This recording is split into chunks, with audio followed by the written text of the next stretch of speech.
Tinakay ng di matakot ang bayang hinirang ng Diyos at kanya namang nilunod ang kaaway na lumusod. Haleluya sa tumubos. Ialay din natin ang misang ito para sa natatanging kahilingan, para sa kapayapaan ng kaluluwa ni Monsignor A. Sa ngalan ng Ama at ng Anak at ng Espiritu Santo. Amen. Sumainyo ang Panginoon. At sumainyo. Mga kapatid, uminin natin ang ating mga kasalanan upang tayo maging marapat gumanap sa banal na pagkalinga.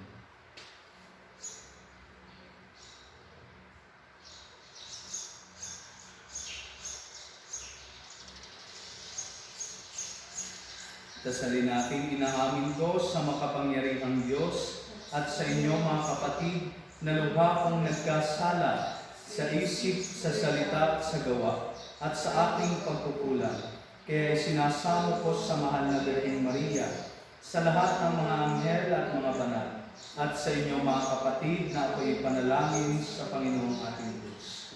Kaawaan tayo ng makapangyarihang Diyos, patawarin tayo sa ating mga kasalanan, at patnubayan tayo sa buhay na walang hanggan. Amen. Panginoon, kaawaan mo kami. Panginoon, kaawaan mo kami. Kristo, kaawaan mo kami. Kristo, kaawaan mo kami. Panginoon, kaawaan mo kami. Panginoon, kaawaan mo kami. Papuri sa Diyos sa kaitaasan at sa lupa'y kapayapaan, sa mga taong kinalulugdan niya. Pinupuri ka namin, dinarangal ka namin, sinasamba ka namin. Ipinagbubunyi ka namin, pinasasalamatan ka namin, dahil sa dakila mong angking kapurihan.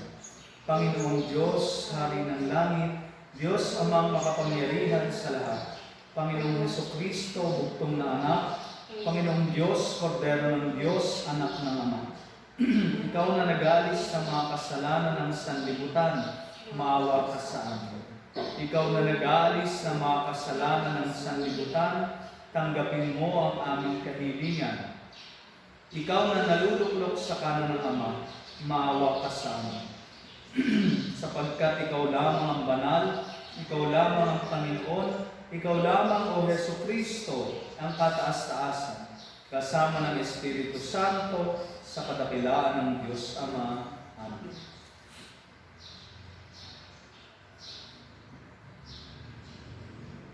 Manalangin tayo.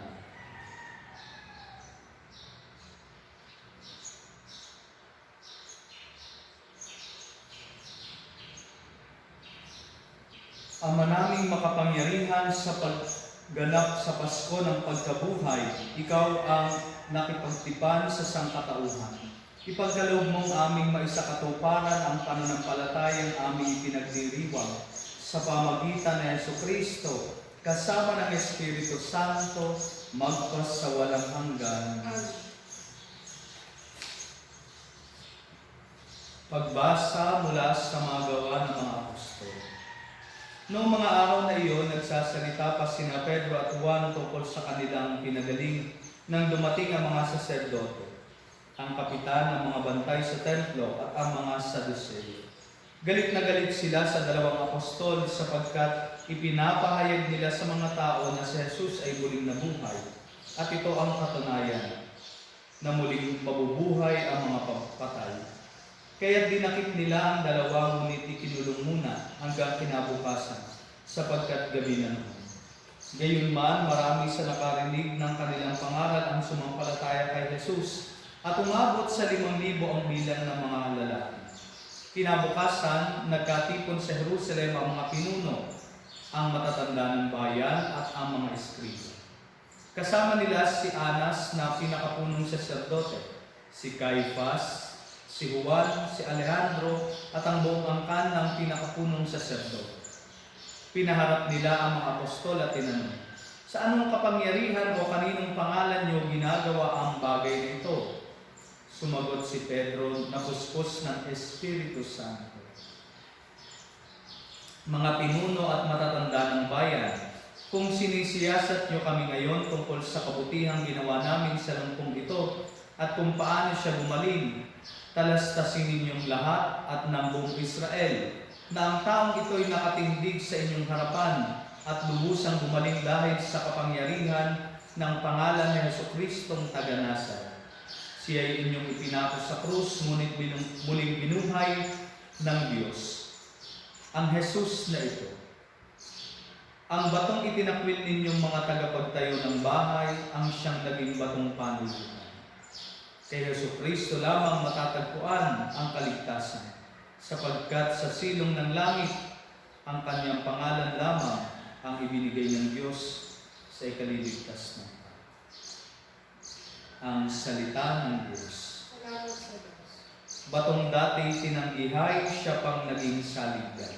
Batong dating tinanggihay, siya pang naging saligan. O pasalamatan ang Panginoong Diyos pagkat siya'y mabuti. Ang kanyang pag-ibig ay napakatatag at mananatili. Ang taga-Israel, bayaan sa bilit kanilang ihayag, ang pag-ibig ng Diyos ay hindi pupupas.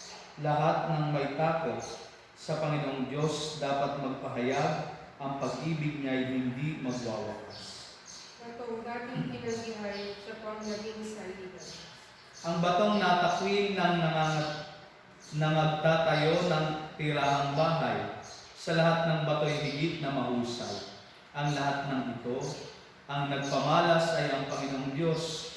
Kung iyong mamasdan ay kalugod-lugod o kahanga-hanga, ang araw na itong ang Diyos ang nagbigay, tayo ay magalak at hindi pagdiwang.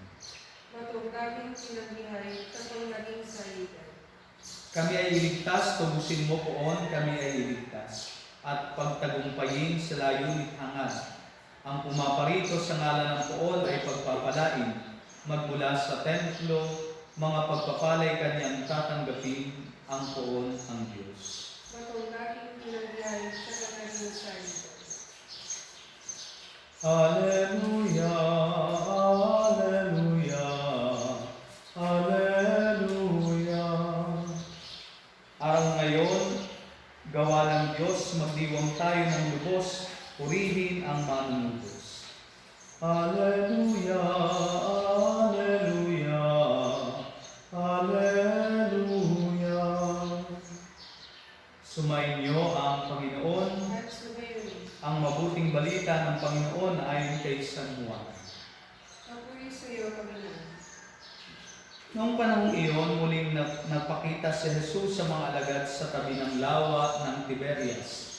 Ganito ang pangyayari. Magkakasama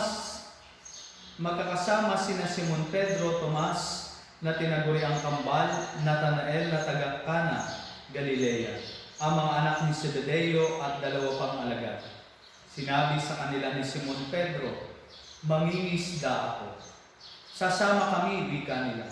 Umalis sila at lumulan sa bangka. Subalit walang nahuli ng gabing iyon. Nang magbubukang liwayway na, tumayo si Jesus sa pampang. Subalit hindi siya nakilala ng mga alagad. Sinabi niya, "Mga anak, mayroon ba kayong huli?" "Wala po," tugon nila.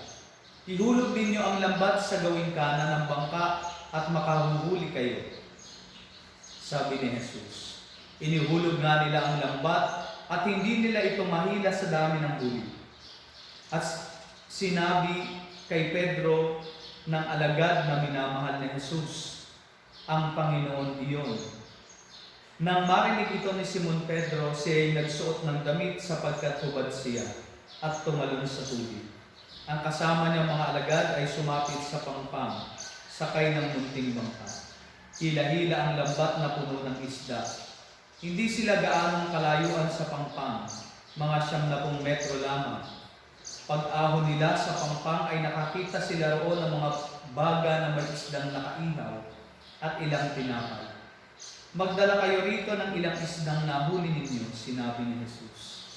Kaya't sumampa sa bangka si Simon Pedro at hinila sa pampang ang lambat na puno ng malalaking isda. 153 lahat. Hindi napunit ang lambat kahit ganoon karami ang isda. "Hali kayo at mag-almusal tayo," sabi ni Jesus.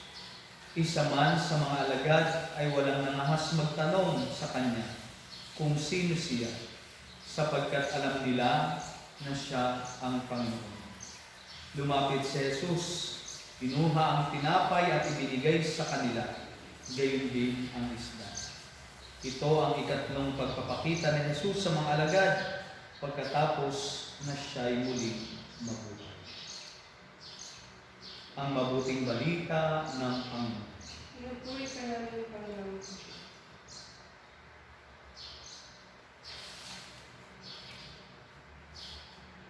Magandang umaga po sa ating lahat.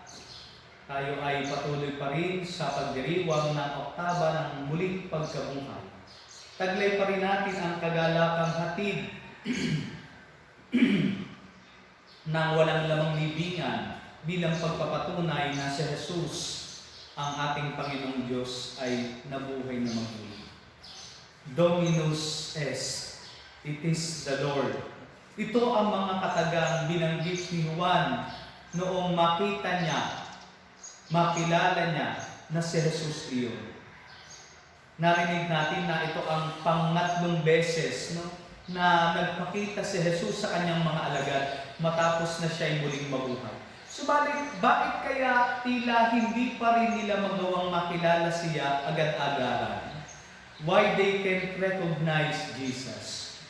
Siguro po ay sabi nga, hindi dahil sa ayaw nila o hindi talaga nila makilala si Jesus, o ayaw nilang kilalin si Jesus, kundi dahil nabubulagan ang kanilang mga mata sapagkat hindi nila agad makita yung katangian na hinahanap nila noong si Jesus ay kasama pa nilang nabubuhay. Kaya naman, ito yung naging hindrance sa kanila upang makilala nila agad si Jesus. Subalit, papaano nga ba nila nakilala si Jesus? Bakit kaya hindi nila agad siya nakilala? Sa tagpong ito ng ating ebanghelyo ay makikita natin si San Juan na alagad na minamahal ni Jesus. Siya ang unang nakakilala kay Jesus. Dominus est, it is the Lord. Bakit? Dahil siya ay punong-puno ng pagmamahal. Alam natin na si Juan ang tinaguriang alagad na minamahal ng Panginoon. Subalit batid din natin kung paanong lubos ang pagmamahal ni Juan sa ating Panginoong Jesus. Kaya kung matatandaan natin, even until the crucifixion scene, nandoon si Juan sa paanan ng krus kasama si Inang Maria. Makikita natin yung lubos at nag-uumapaw din ang pagmamahal ni Juan kay Jesus. Kaya naman mabilis niyang nakilala ang ating Panginoong Jesucristo. Sabi nga po, kapag daw mahal mo, siguradong mare-recognize mo. Sabi nga ng isang spiritual writer, kapag mayroon kang minamahal na tao, bagamat ito ay nasa gitna ng karamihan, siguradong makikilala mo, yun ang taong minamahal ko. Mag-i-stand out ang iyong pagkakakilala sa Kanya, bagamat siya ay nakahalo sa napakaraming tao. At ito ang inaipakita sa atin sa pamagitan ng pagmamahal ni San Juan. We can easily recognize Jesus by our love, immense love for Him. Kaya nga po, napakagandang tanungin habang tayo nagninilay sa araw na ito, gaano ko nga ba kamahal si Jesus upang siya ay makita ko sa aking buhay sa araw-araw. Ikalawang paraan kung paano natin makikita o makikilala si Jesus ay sa pamagitan ng simbahan. Makikita po natin, yung po daw istorya ito, sabi ng mga church fathers, ay sumisimbolo ng ating simbahan. Ipinapakita dito na ang bangka ay ang simbahan, ang tubig ay ang mundo, at ang lambat na bagamat nakahuli ng 153 na uri ng isda ay hindi napunit. Dahil ang lambat na ito ang nag-uugnay, nag-unify sa mga Kristiyano. At gayon din si Pedro ang sumisimbolo sa authority ng simbahan. Makikita natin kung paano si San Pedro ay sumisimbolo sa leader ng simbahan. Siya ang unang nag-aya, ako ay mangingisda. Bagamat sa ibang pinatutungkulan ito na si Pedro ay muling nagbabalik sa kanyang kinalakihang buhay bago niya makilala si Jesus. Ngunit si Pedro pa rin ang unang nag-aya upang makatagpo din nila si Jesus. At kung maalala natin, when John says, "It is the Lord," si Pedro ay nagbihis at lumangoy sa tubig, bagamat medyo malayo pa sila sa dalampasigan. Nandoon ang pagpapakita na bagamat si Pedro ang leader ng ating simbahan, si Jesus pa rin ang buhay ng simbahan. Makikita natin kung paano lumapit na nagmamadali si Pedro nung makilala niyang iyon si Jesus. Kaya nga po, ito ay pinapakita din sa ating mga kapatid na ang simbahan ay hindi lamang ang istruktura, tulad nga po nung nabanggit ko sa aking homilya noong Trido Pascual, no? Na ang simbahan ay hindi lamang yung gusali na nakatayo, kung hindi mismo ang ating mga puso. Babalik tayo sa pag-ibig ni San Juan Evangelista. Sabi ng isang Bible scholar, John's love is not far-sighted. Dahil kung tutusin daw po, malayo pa lamang ay nakilala na ni Juan ang ating Panginoong Jesus. Pero hindi daw far-sighted ang pagmamahal ni Juan. Sa halip, ito ay very near-sighted. Bakit? Dahil hindi nakilala ni Juan si Jesus noong tingnan niya ang Panginoong Diyos na nasa dalampasigan. Nakilala ni Juan si Jesus sapagkat sa puso niya nandoon nananahan si Jesus. Jesus has been in his heart all the time. Kaya nga nakita niya, na-recognize niya, Dominus est. At ito rin po mga kapatid ang panawagan sa bawat isa sa ating mga mananampalataya. Nawa sa panahon ito na patuloy pa rin tayong naharap sa ganitong sitwasyon, sa quarantine. Bagamat tayo ay umiiwas sa pandemyang ating kinakaharap, nawa makita pa rin natin na kasama natin si Jesus. May we feel God's presence among us. Nawa ay maramdaman natin ang presensya ni Jesus na muling nabuhay sa ating mismong mga puso, sa ating mismong tahanan. Hindi lamang sa simbahang ating kinabibilangan, sa simbahang gusali, kung hindi sa simbahang ng ating mga tahanan. Sabi nga po natin, our church is our home is a miniature church. Kaya nga makita natin na ang ating tahanan ay mismong mumunting simbahang kinabibilangan ni Jesus. Nawa, sa kabila ng ating nararanasan ng mga paghihirap na ating sabi nga ay nakikita at kinasusuungan, masabi rin natin sa ating buhay, it is the Lord. May we recognize in our lives that Christ is with us. Kasama natin ang Panginoon Diyos. Pagpalain kita.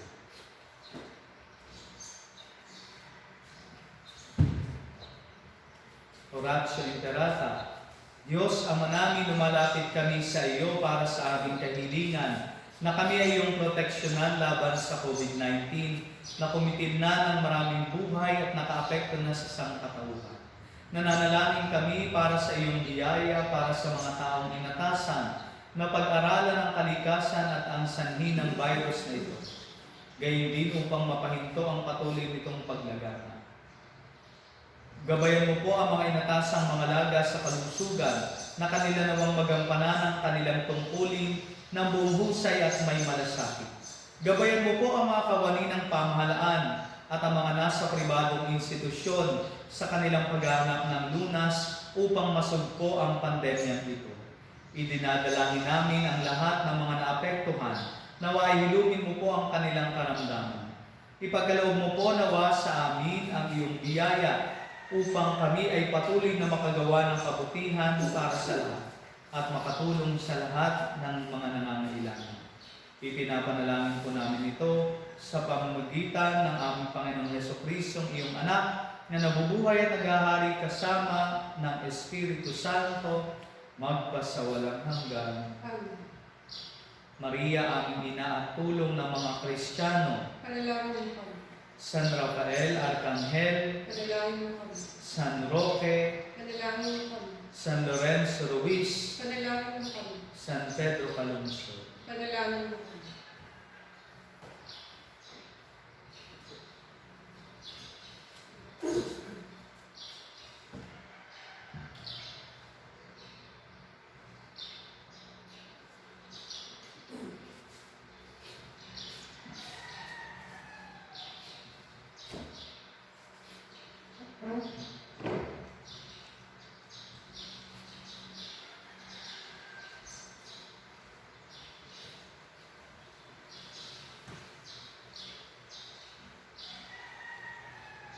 Papuri-puri ka, Diyos, amang lumikha sa sanlibutan, sa iyong kagandahang loob narito ang aming maiaalay.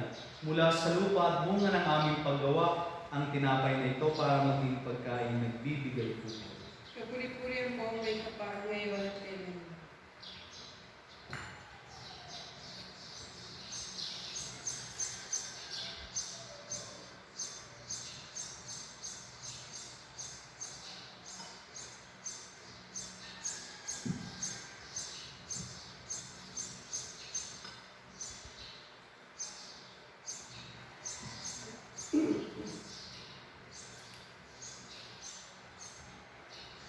Kapuri-puri ka, Diyos, amang lumikha sa sanlibutan, sa iyong kagandahang loob narito ang aming naiaalay. Mula sa katas ng ubas at bunga ng aming paggawa, ang alak na ito para maging inuming nagbibigay ng iyong Espiritu. Kapuri-puri ang buong may kapal ngayon at kailan.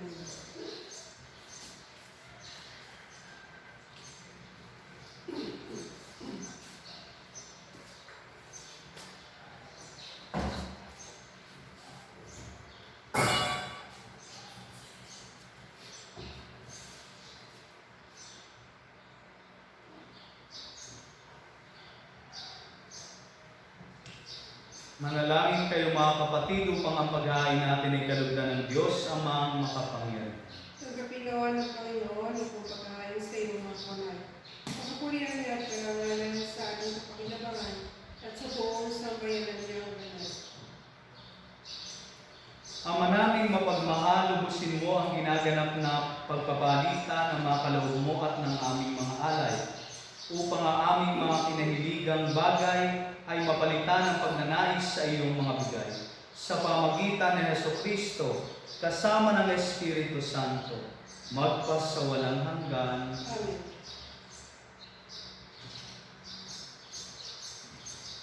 Sumainyo ang Panginoon. At sumayin, Itaas sa Diyos ang inyong puso at diwa. inaasalanan sa Panginoon. Pasalamatan natin ang Panginoong ating Diyos. Marapat na tayo pasalamat. Ama naming makapangyarihan, tunay nga marapat na ikaw ay aming pasalamatan. Lalo ngayong ipinagdiriwang ang paghahain ng Mesiyas, ang maamuntupan na tumubos sa aming lahat. Ang iyong anak na minamahal ay naghain ng sarili niyang buhay. Siya ang tupang maamong umako sa kaparusahan upang mapatawad ang kasalanan ng sanlibutan. Sa pagkamatay niya sa banal na krus, ang kamatayan namin ay kanyang nilupi. Sa pagkabuhay niya bilang manlubos, pag-asa at pagkabuhay ay amin na kami. Kaya kaisa ng mga anghel na nagsisiawit ng papuri sa iyo ng walang humpay sa kalangitan, kami nagbubunyi sa iyong kadakilan.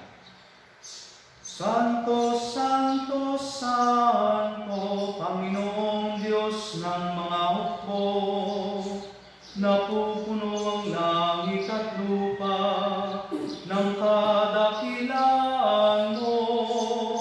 Hosana, Hosana sa kaitaasan.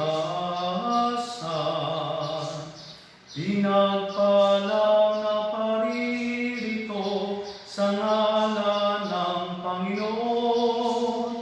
Hosana, Hosana sa kaitaasan.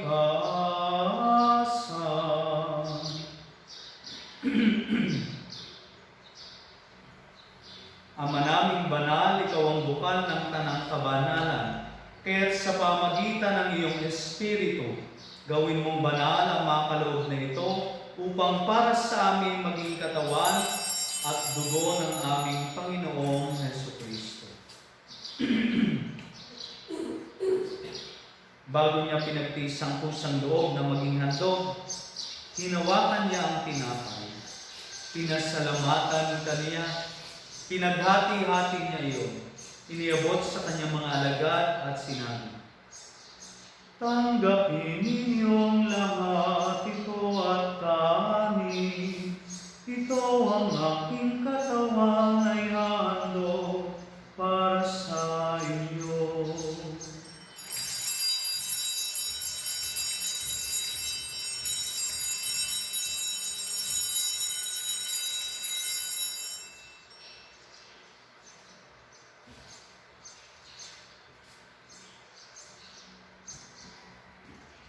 Gayun din naman noong matapos ang hapunan, hinawakan niya ang kalis.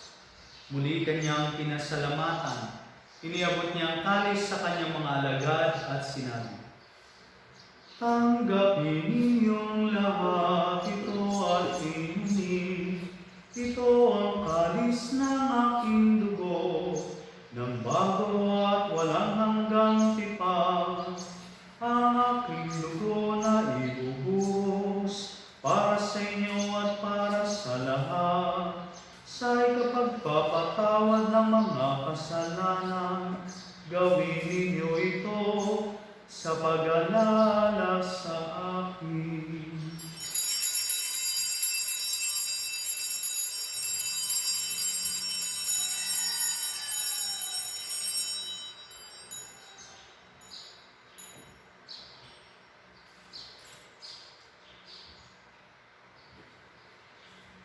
Ipagbunyi natin ang misteryo ng pananampalataya. Si Kristo'y namatay, si Kristo'y nabuhay, si Kristo'y babalik sa wakas ng panahon.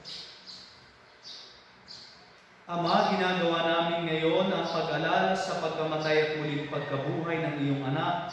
Kaya iniaalay namin sa iyo ang tinapay na nagbibigay buhay at ang kalis na nagkakaloob ng kaligtasan. Kami nagpapasalamat dahil kami yung minarapat na tumayo sa harap mo para maglingkod sa iyo. Isinasamo namin kaming magsasalo-salo sa katawan at dugo ni Kristo ay mabuklod sa pagkakaisa sa pamagitan ng Espiritu Santo. Ama, lingapin mo ang iyong simbahang laganap sa buong daigdig. Puspusin mo kami sa pag-ibig. Kaysa ni Francisco na aming Papa, ni Buenaventura na aming Obispo at ng Tanang Kaparian.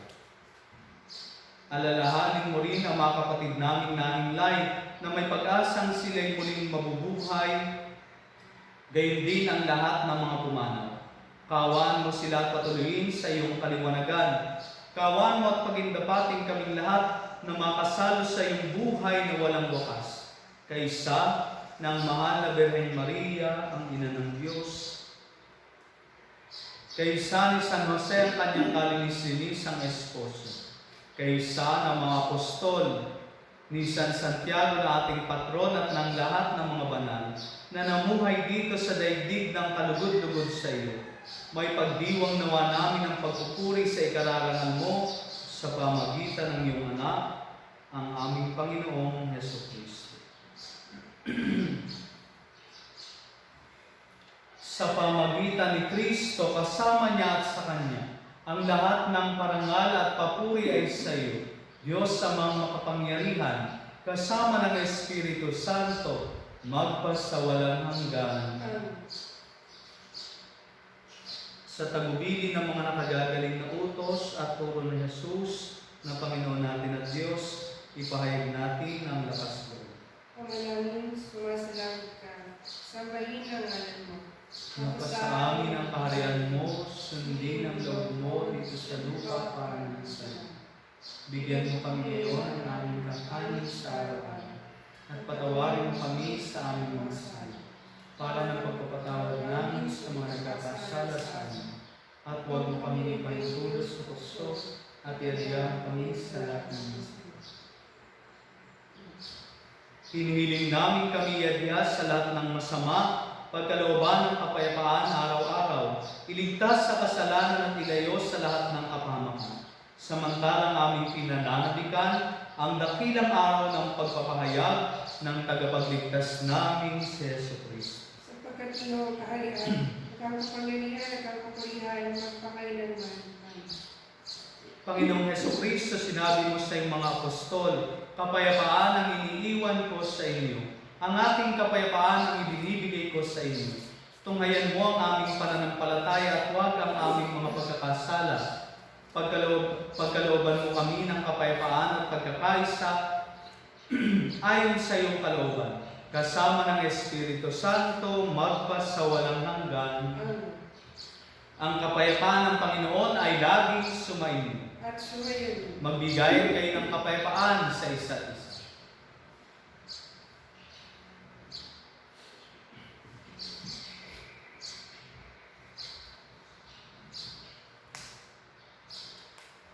Kordero ng Diyos na nag-aalis sa mga kasalanan ng sanlibutan, maawa ka sa amin. Kordero ng Diyos na nag-aalis sa mga kasalanan ng sanlibutan, maawa ka sa amin.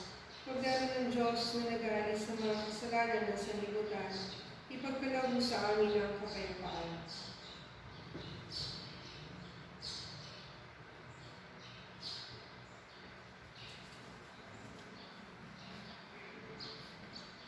Ito ang kordero ng Diyos, ito ang nag-aalis ng mga kasalanan ng sanlibutan. Mapalad ang mga inanyayahan sa kanyang piging. Panginoon, hindi ako dapat na magpatuloy sa iyo, ngunit sa isang salita mo lamang ay gagaling na ako.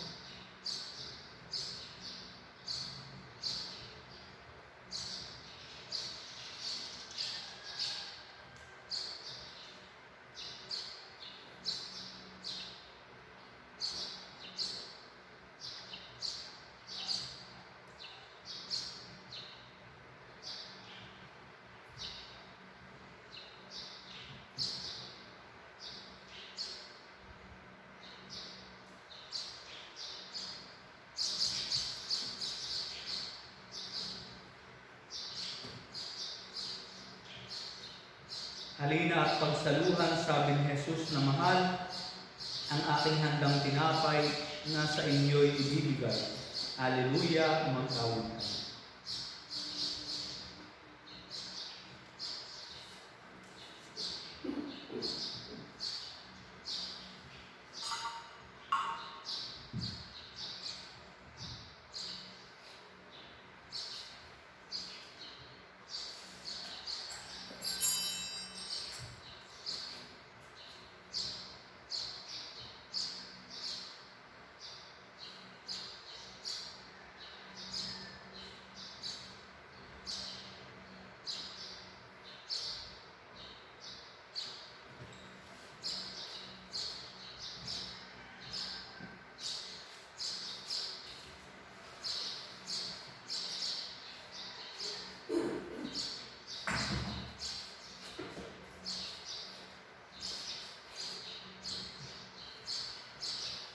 Manalangin tayo.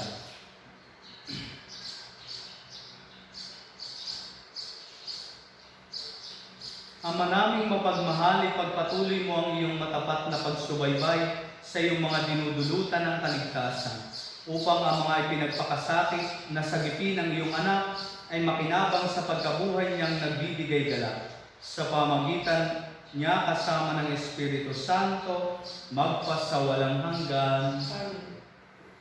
Sumainyo ang Panginoon At sumayon. At naway pagpalain kayo ng ating dakila at makapangyarihang Diyos, Ama at Anak at Espiritu Santo. Amen.